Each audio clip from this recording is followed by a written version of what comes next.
Yo, yo, yo. It is PRMD here, Martell here. We got a lot to talk about this week. It is our Monday week 4 recap of the games this week. We had a lot of good games around Bavar, and tonight I invited Dre to come through. Um, so we can talk a little bit about. I think it'd be better to bounce a few ideas off, and this is one of my first lives in a minute. I usually pre-record a little bit, but Dre, what up, brother?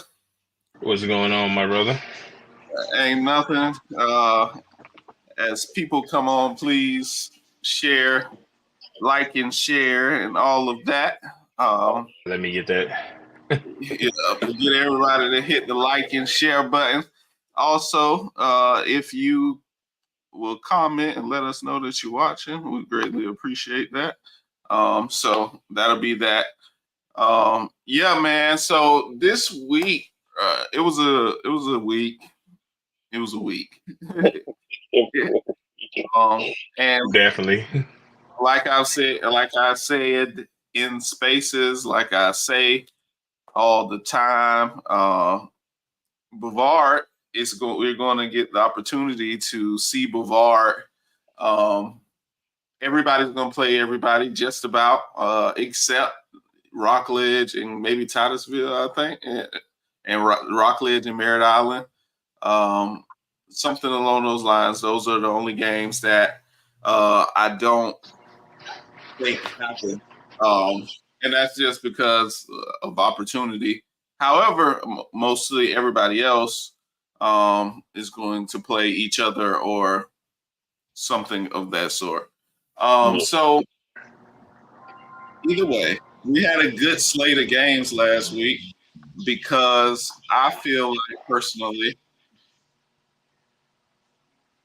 teams are it's a pretty much it's Coco, then it's a Mississippi Mile, maybe 10. You know what I'm saying? But what up, Kyle?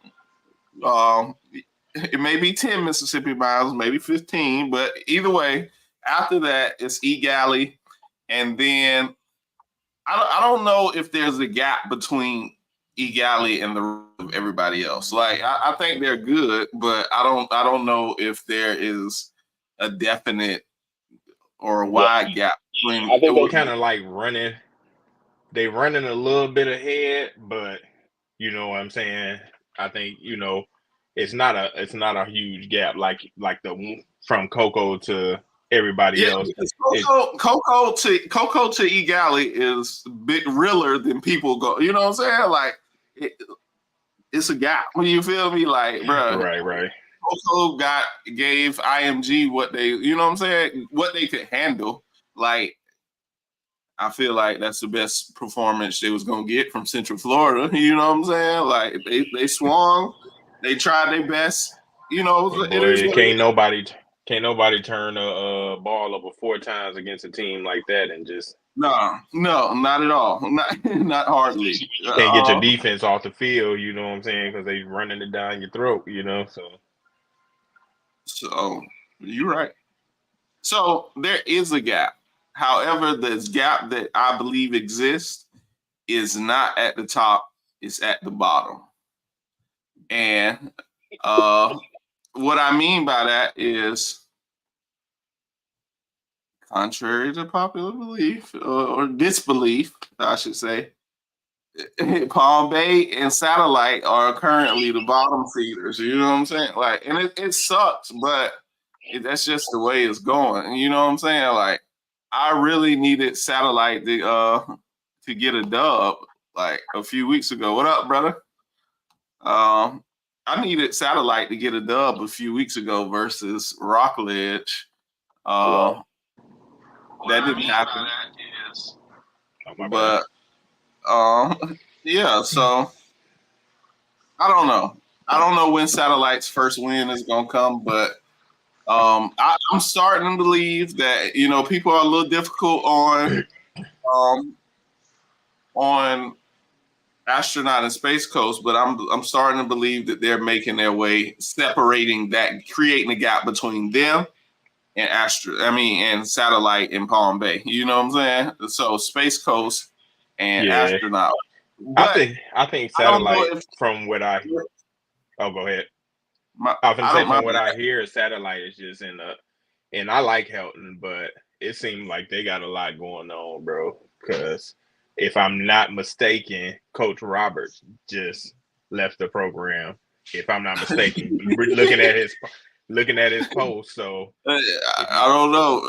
Coach Roberts gonna have to hit us up and let us know something. But and like this is mid season, dog. So that's a whole nother thing. You know what I'm saying? yeah, Like this is the middle of the season, bro. You cannot be leaving. But that's neither here nor down the road. So let's talk about it. I feel like I've said I feel like it's a gap. You got the top, you got Coco, you got Igali.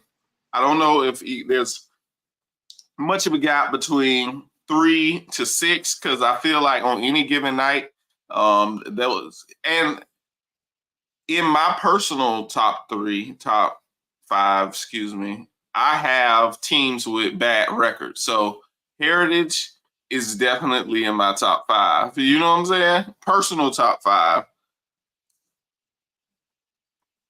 Titusville is I have personal them at top. 5 myself. Yeah, You know what I'm saying? Like I don't. The rest of it's a kind of a toss up, but I would like to say that Merritt Island is sneaking in my top 5, and they are getting to the place where like I'm gonna unapologetically put them in there and just say it is what it is because I currently have Coco Igali. I don't know where you put like, and then there's a group. You see what I'm saying? And then there's Heritage, and because some people would say that they believe Heritage could beat Titusville. I personally, I don't know. You know what I'm saying? I don't, but they are the old, more mature team. So I'd say it could possibly happen. yeah. Like I said earlier, bro, like the Heritage record don't show exactly how good of a team they are. You know what I'm saying? Like, And that's the thing, because y'all, bro, I came to Spaces and said, "Oh, Coco, his hardest game in county is gonna be Heritage." And Heritage, lo and behold, that's 39-7.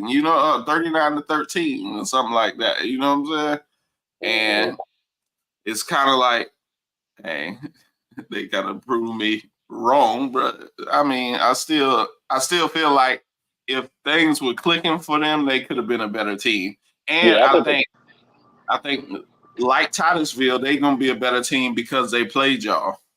yeah. So I think a couple of things they can take away some stuff from the Coco game, from what I've right, seen. You know what I'm saying?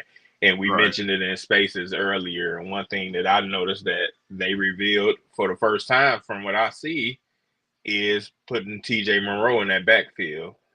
It, he he looks good coming out that backfield. So I think a couple of little changes here and there, they can actually probably get rolling. You know what I'm saying?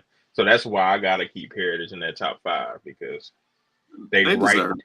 they They, one of they those deserve teams that's like right on the cusp of doing something good. You know what I'm saying? they they deserve it. And I'm not even gonna say that that some team deserves something because I think that's kind of the wrong verbiage to use, especially in this context of a situation. Right. As rankings are concerned, and so I don't know. And then there's Rockledge, right? And so the thing about Rockledge is that I don't know what they are. You know what I'm saying? Like I know what they could be. I don't know what they are because the teams that they played haven't actually been good. The wins they have aren't against good teams. Right. That's not to say that they're not a good team, but the game that they lost against the top, you know what I'm saying? top team that they would play right now, because eventually Coco's going to be the best team they play. You know what I'm saying? But the top team they would play right now is Egali, and Egali 44 zip. You know what I'm saying? So it's like we don't actually know what all they could be, but there is some potential hanging out there. You know what I'm saying? And they just might end up with 6 wins, one more than they had last year. But people ain't gonna appreciate that one. They want you to have probably 7. You know? Yeah, and I said when they escaped that, because I kind of thought that Vieira would pull it off, because I thought that triple option was a little cleaner than they put on, but so I thought Vieira would actually pull that one off. But when they got out of that one, I said the next 2 they get to get it and beat their chest, because I'm firm believer that they're gonna go and beat Deltona. Yeah, definitely. Like I think they are going to personally out athlete them. You know what I'm saying? Like it's just going. It's not going to be. It's not going to be a good game between those two personally, but and then they might actually beat Vero. You know what I'm saying? Like I don't know. I don't think quarterback play is going. Like Vero has the edge in the quarterback area. However, overall, I think Tyrone could get the dub in some weird way. Like, and then we're gonna have to have another conversation. You know what I'm saying? Because it's gonna be, are they that good or is Vero that bad? But Vero has shown right now that they kind of that bad. You know? Excuse me. So I don't know, but either they're way, another one of those teams that's like a couple of changes here and there, and they can get the ball rolling. But you know, what would they look like going into that Rockledge game? You know what I'm saying? All right. We're glad to have y'all in here tonight. It's our week 4 recap. We've been just talking a little bit about some of the teams in our county. We're gonna go over the games a little bit, man. Shift our conversation. So Egali shocked me a little bit because they beat Satellite 33-3, and for a little bit, if I'm honest, it was close a little bit. I think it was 13-3 for a little while, and after that, they had a couple touchdowns called back, and a couple. They eventually found a way to create that gap with Satellite, and it ended up 33-3. So it's now or never personally with Egali as a team. So. Like it's now or never. Either they gonna do it or they not gonna do it. Like it's one, but we hope that they do it. You know what I'm saying? But at the same time, I don't know what it is that we hope that they do. You know what I'm saying? Like I know that there is people hoping that they do something, but I don't know. I don't know if it's state. I don't know if it's you know what I'm saying? Like I don't know what our expectation of them is. And I also don't know what their ceiling is and what their floor might be, you know? Right. And I think even though they're clear number 2, they're one of those weird teams too. You know what I'm saying? Because I went into the season expect, new quarterback. You know what I'm saying? I went into the season and with the expectations, new offense, that, they would be more of an offensive team, but it still looks like the defense is the one that's holding them down in these games, like, aside from a few big chunks here and there, the running game don't look the same, and it looks like they forcing that pass a little more. So you're right. And so I think they're trying to change the identity, but I think that was the intention from what I kind of gathered in conversation with the coaches. Because there was a need to kind of shift when they switched quarterbacks so that they could kind of play more into Joseph Allen's playing style. And I don't think that's necessarily a bad thing. You know what I'm saying? Like the defense is carrying them. I think that speaks a lot to what they'll need in the playoffs, because if they go to the play, if they plan to make a deep run, defense is going to have to do a Herculean job a lot of nights. However, offense is going to have to score points too, because honestly, in the playoffs, in 3A, you're not really going to beat teams if you ain't scoring 28. You know what I'm saying? And that's that's not being critical or anything. That's just a fair assessment that, bro, if you want to beat Reigns, Northwestern, those kind of teams, you're going to have to be willing to score 28 on the minimum. You know what I'm saying? Now, if you score 28, I feel like Big B and those guys can really keep the other team under 28. You see what I'm saying? But if you score 14 and you think you're going to stop Miami Northwestern from scoring 21, then you might have another thing coming. But like I said, so I don't know. I don't know what our expectations are of them. I just know that it's year 4. They got a lot of they lost a lot of guys because, of course, Sand and Redman transferred and Mari Crooms transferred. And I'm gonna go back to Mari in a second, but yeah. So they lost a lot, but they still have a lot more. You know what I'm saying? And I think honestly, they senior class may be up there with Coco's. You know what I'm saying? Like I think they might, in terms of number in senior class. Okay. Yeah. You know what I'm saying? And so back to Mari Crooms real quick.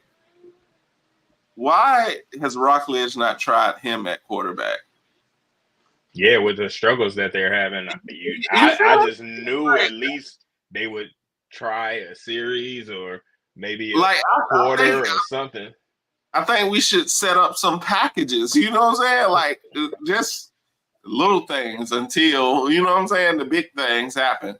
But I even said Josiah, you know what I'm saying? You got 2 quarterbacks sitting on your defense that has, have proven play. You know what I'm saying? Like they've proven to win games and put up some numbers. So I think honestly, if you put one of them back there, that might be a different offense. You see what I'm saying? Like I think there isn't a struggle to score points, but they also don't always struggle to score points. So it's weird, but either way, Egali beat Satellite by a nice 30. So right.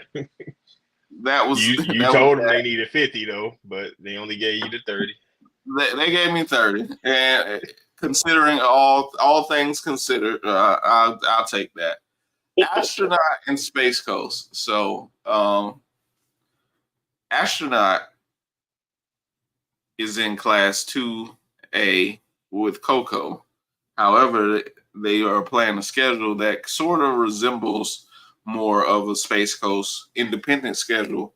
And I thought that Astronaut would blow Space Coast out just because, not that I'm not a believer in Space Coast, because our freshman year in high school, I did go to Space Coast, and I would have stayed at Space Coast. You know what I'm saying?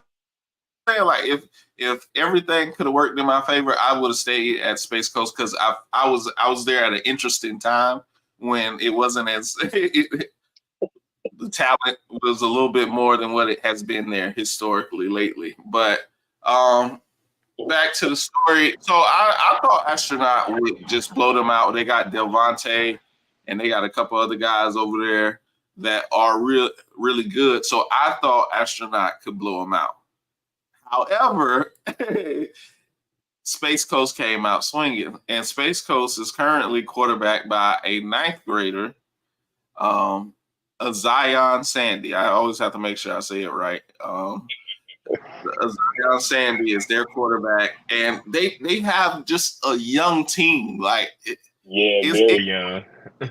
it goes from 12th grade to 9th, 8th, 7th real fast over there at Space Coast. Like you got Brandon Wiggins, and then you got somebody in the 9th grade or 8th grade. You know what I'm saying? Somebody that's on JV, and so they really young. That's all I say. But I'm excited about their potential because I believe if they can stay together, they can kind of change the narrative of what Space Coast has been historically lately. To watch them give Astronaut an OT game that had a skeptical call at the end. I didn't know about the skeptical call, but you told me about that. And so they had a questionable call at the end. Some people from Astronaut kind of feel away, don't think that it was the right call, but Astronaut wins by 1. I thought the Astronaut was going to score 50. That was not the case. Shout out to Coach Owens. I wanted to see them boys be 4-1, but they are 3-2. And last year they were 1-8. So this is a drastic improvement from where they were this time a year ago. Harmony and Bayside. Bayside ended up taking the L again. They are in the independent league now. And it's kind of, it hurts me a little bit to see what Bayside has become, just because I'm like, how did we get here, bro? Like, Bayside, I can understand Space Coast being independent. Bayside, I feel like somebody dropped the ball somewhere. You know what I'm saying? And I don't know who to blame. So I won't actually blame anybody, but I don't think they should be independent for long. I'll say that. I'll give them a pass for being independent this year, maybe even next year. But after that, they got to come back strong to a regular class. Yeah, because they're relatively large class. I mean, they would be in one of the larger classes. Yeah, they would be. They would probably be in a 5A 6. Yeah, so that would be tough. While we in the South, as Eddie Mays would say, while we're down in the South, while we there, we can. Thank you, brother. Appreciate that. We can talk about Palm Bay. Palm Bay is winless on the season, unfortunately. And they lost their first district game on Friday night. They lost 41-2 to Merritt Island. And I'm not going to say I'm surprised. I'm disappointed in Palm Bay because I'm wondering what happened. Like over the summer, they had a lot of expectations for them as a team, and it's just not clicked yet. And I don't know if it's going to click, but I do know that they have a little wild schedule coming up, so it's going to be something to see here in the coming weeks. So let's see. Right now, they have let me see. They gotta pull this up. All right. So let's see. They've been outscored. Let me do this math because they've only scored 9 points in 4 games. So they do have they have some pieces, but they have I don't know. It just seems like they got more working against them than it does working for them. And it's funny to hear how. See, I haven't seen a lot of Palm Bay. I've just kind of kept up with the scores, but it's funny to hear how bad you say they are, and I'm like, are they just that bad, or did they just run into some decent teams, or like? So for numbers, for y'all that like numbers, they have been outscored right now 155-9. People think I'm playing. Like these, you know what I'm saying? 155-9. We gotta ask, are we trying? You know what I'm saying? Like what something's wrong, and it's a lot that's wrong, you know? And that's not Yeah. they got blanked by New Smyrna and Heritage. They do play Melbourne Satellite and Martin County. They could potentially turn it around. However, at the same time, they could absolutely not win any of those games. You know what I'm saying? Like we could give them a shot. Like somebody got to win. Satellite or Palm Bay got to win. You feel me?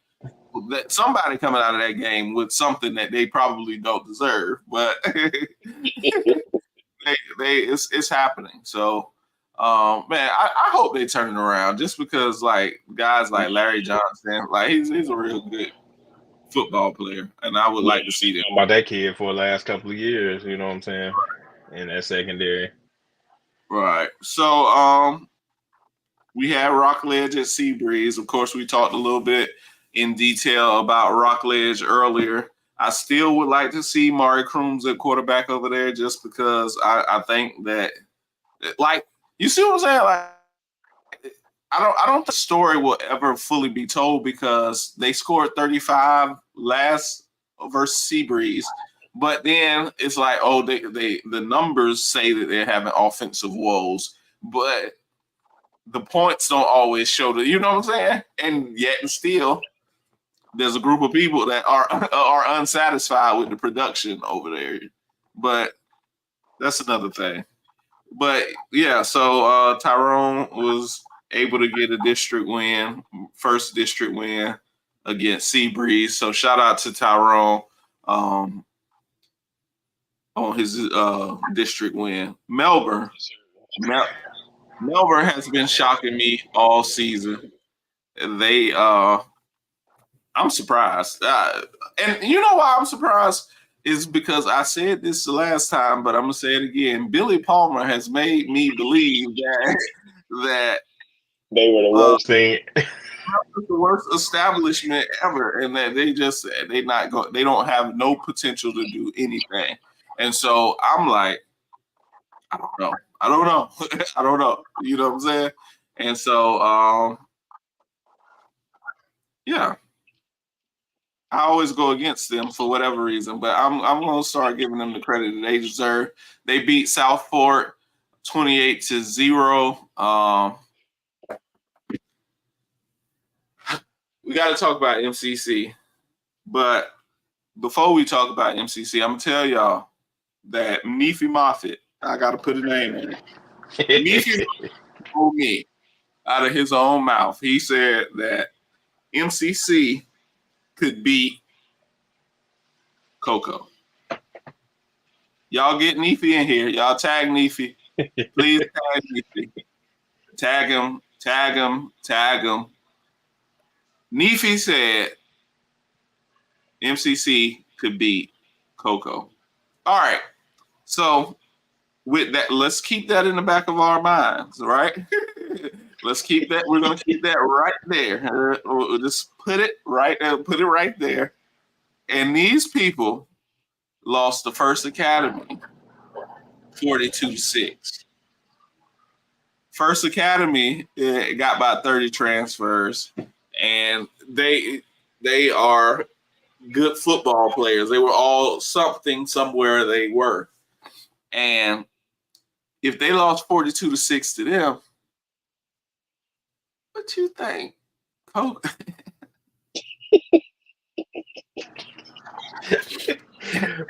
stop playing like that, man. Stop playing like that, man. Yeah, bro. Stop it. Like, and I know what it is. There's this thing, bro, that I don't think people really take the time to consider, and that it's a lot of things. Like Coco has made state look too easy. The players that have made it, the Big Wanies, the Chaunceys, the Hawk when he was in the league, Jamel Dean. Those guys have made it look too easy. And so, like, on one end, Coco has made it look too easy because everybody thinks everybody gonna win state. You know what I'm saying? Like, I understand that state is an aspiration, but here's the reality. Every team in the county can't win state, bro. Like, you know what I'm saying? Like, I know Miami can do sweeps sometimes. You know what I'm saying? But it's literally an act of God to win state, bro. Because it's so much that gotta go right. Right. You know what I'm saying? It has a lot to do with talent, but it doesn't have as much bearing on talent. You see what I'm saying? Because if y'all click as a team at the right time versus another team not being prepared, you know what I'm saying? Or thinking that they bigger than what it's a bunch of things, you know what I'm saying? Or they have some injury in the playoffs. You feel me? You got 1,000-yard rusher and they break their ankle in the playoffs. You feel me? Or twist their ankle in the playoffs. It's a lot of things that could go against you. You feel me? And so I'm like, I think we make state to look too easy because y'all keep doing it. You see what I'm saying? Like, bro, it's at this point, it's pick and play. You know what I'm saying? And I had two examples of that because, like, if we look at last year, O'Galley, I don't think that, to me, I don't think Mainland was a better team than them. You know what I'm saying? But Mainland just whatever it was. I mean, they had them dogs on the defense, but whatever it was, they were finding a way to win. Mainland wasn't better than Rockledge, I don't think. Exactly, but they just found a way to win, even in their state game. You know, right. And so that's a whole different, you know what I'm saying? That's a whole nother conversation. Like, bro, it's just clicking at the right time. You know what I'm saying? And how you overcome adversity, I think that matters. You know what I'm saying? Because if you go in the state, you are at some point getting hit with adversity. I don't know what point it is, but it's happening. You know what I'm saying? So you got to be able to make that transition without fail. So I don't know why Nefi put all that on them, but I apologize to them, to MCC for that. Holy Trinity went down and played True Prep Academy. Now, truthfully, I didn't know before the game started. I did not know who True Prep was, and I made a few jokes about Master P starting in school in Miami and named it True Prep. But so I apologize to them. But apparently, they are an established team. They are an established team. So they've had some guys come through and they've had some signature wins over the course of the years. So that says a lot about Coach Hurley Brown.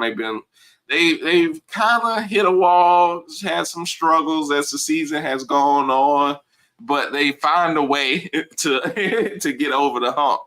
And so what do you expect out of Holy Trinity this year? And MCC for that matter. We really haven't. MCC, I expect them to kind of, they're gonna make the playoffs, but they'll run into that team. First Academy.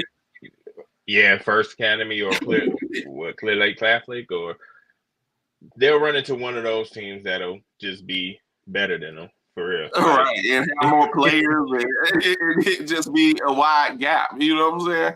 Like, but that gap can exist at that level because it's so many teams. You see what I'm saying? Like, and they got their private schools, and they can just do things.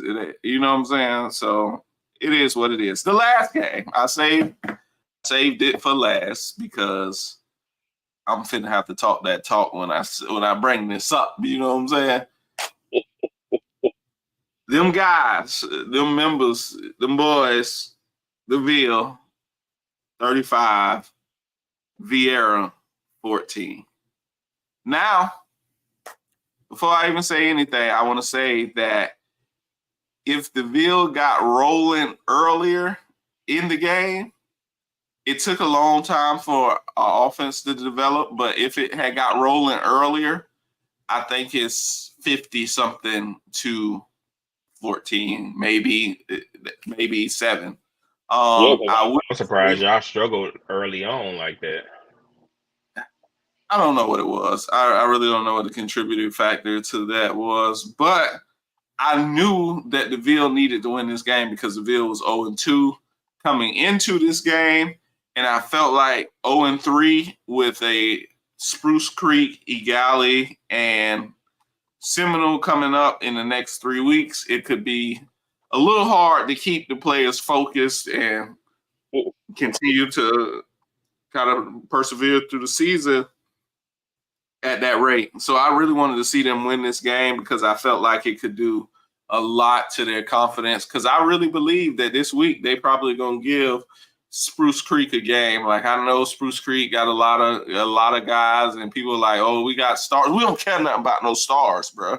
We don't care nothing about no stars, bro. I like these young boys, bro. I'm with the Ville, bro. I've been with the Ville, but I'm really with the Ville. Like, it gotta turn around. You know what I'm saying? We gotta do something. I think we're gonna shock somebody, and I think personally we'll win 2 out of the next 3 games. And it's gonna just be good to see. So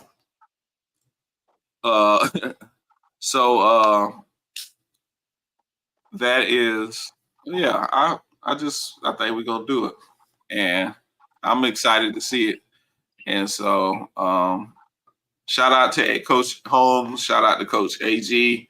Them boys figured a way out. Coach Lusk got the defense snapping, got them young boys confident in themselves and what they producing and what they, all that. So I'm excited, brother. There was some chatter that, the Ville let Vieira score 14. I don't think it was anything is letting. The first touchdown came early in the game, and then the last one came in garbage time. And Titusville is a young team, so a lot of the kids that are playing after a certain period are more inexperienced kids. And so that's not to say that's not to take anything from Vieira, because I think Vieira is a very decent team. I don't think they are who their record shows them to be, because I think they got 2 losses. But yeah, so I'm gonna give them their kudos. You right, man. Hey, but listen though. Jamarion had 243 yards.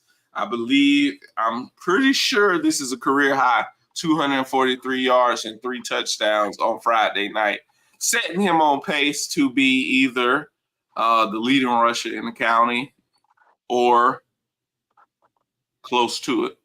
Definitely top 3. Yeah, so I'm excited to see what he does. I am actually equally as excited to see his growth and maturity. Like, I told people that I've been kind of watching the games, but I've been watching the games from a different vantage point. Like, I want to see how teams react to being down, and that's one of the things. That's one of the reasons I'm so hard on Palm Bay, because like when they losing, you see it on everybody's face that they losing, bro. Like, I want to see how you bounce back from losing and how you handle that adversity.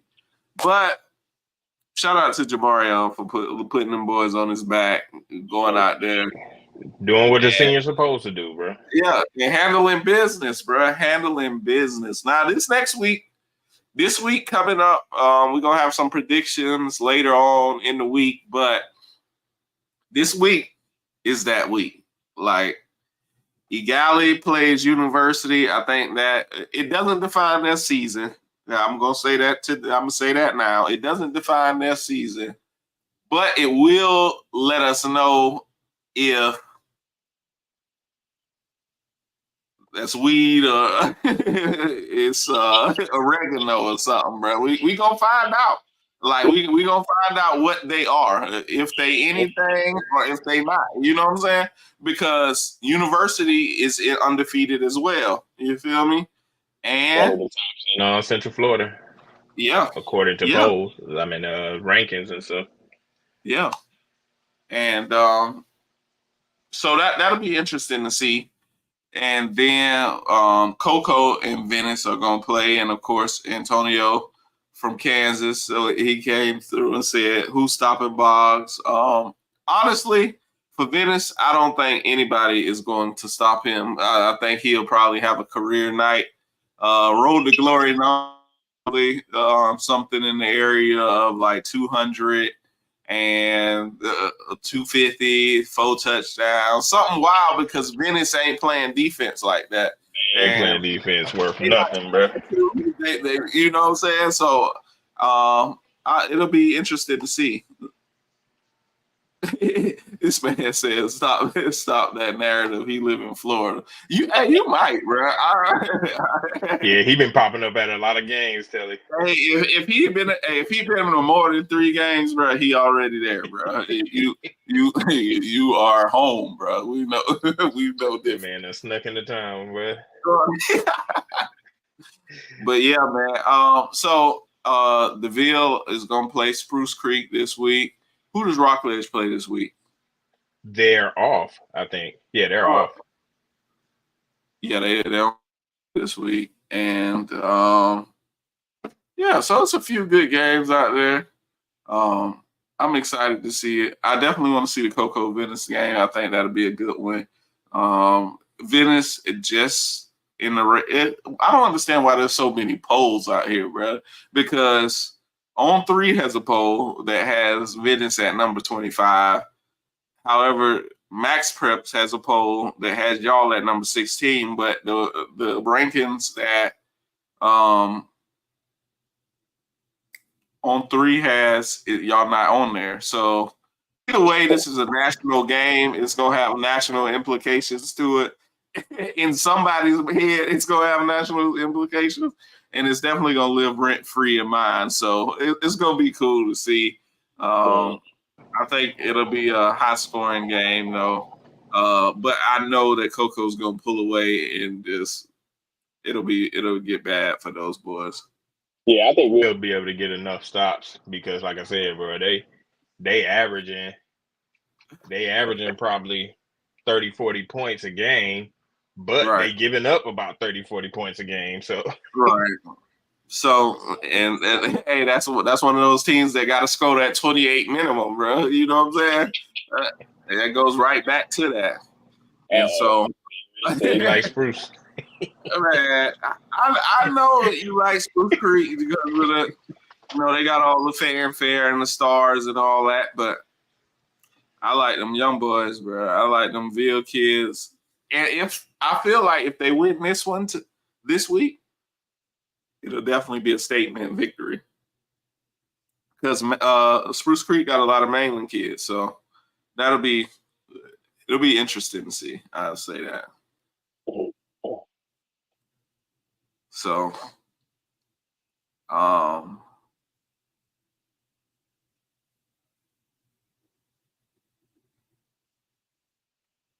what this man said? Hey, it would say he saw your blood pressure on Friday. Hey, it's in the video, brother. Show up. Be there. Shit, I don't even remember what the hell I had on, but